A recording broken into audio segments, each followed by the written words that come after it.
Obviously, this is a time of some tension in the U.S.-European Union relationship, and not least because of the tariffs regimen that President Trump has already begun announcing and in some cases implementing. Has the EU been able to have any meaningful conversations with anyone in the Trump administration about the tariff program? Yes, we had our Commissioner for Trade, Shevchevich, had a conversation with Secretary of Commerce Lutnick, and as well as the U.S. Trade Representative Jameson Greer. So we have those conversations, and we continue, of course, talking with stakeholders. But if we talk about tariffs, we should not forget that tariffs is actually taxes. Once the tariffs are introduced, business will face higher costs. EU announced already that we will have our own countermeasures, because we do believe that tariffs is not really the way how you go.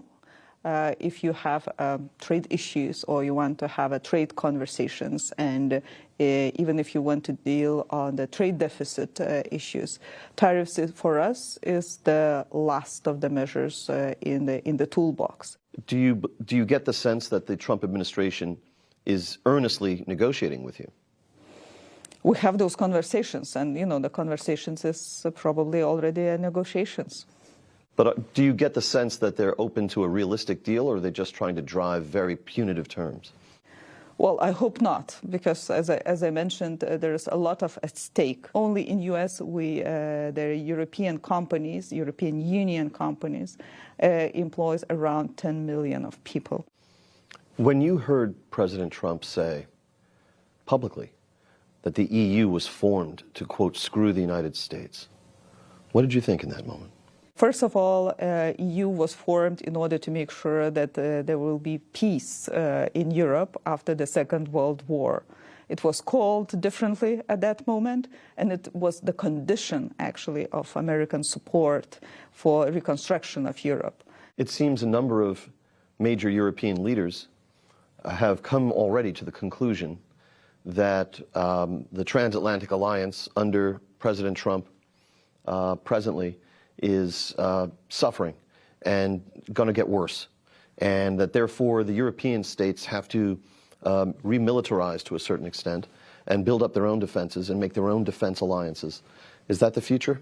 Well, maybe remilitarize is not the right term, but honestly, let's agree. President Trump was right in his first term when he said that EU has to spend more on its defense and security. What do you make of the way that President Trump and his aides have been conducting the negotiations to try to resolve the Russia-Ukraine war? Well, first of all, there's right now the conversations going on between U.S. and Ukraine, and the U.S. and Russia. It's not yet negotiations, but I think that the main principle for us, nothing on Ukraine without Ukraine, and nothing on Europe or European security without Europeans. Do the Americans appear to be listening to that?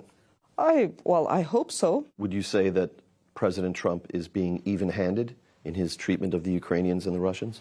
Well, I think that he has a clear judgment, and I hope for that. Thank you very much, Ambassador.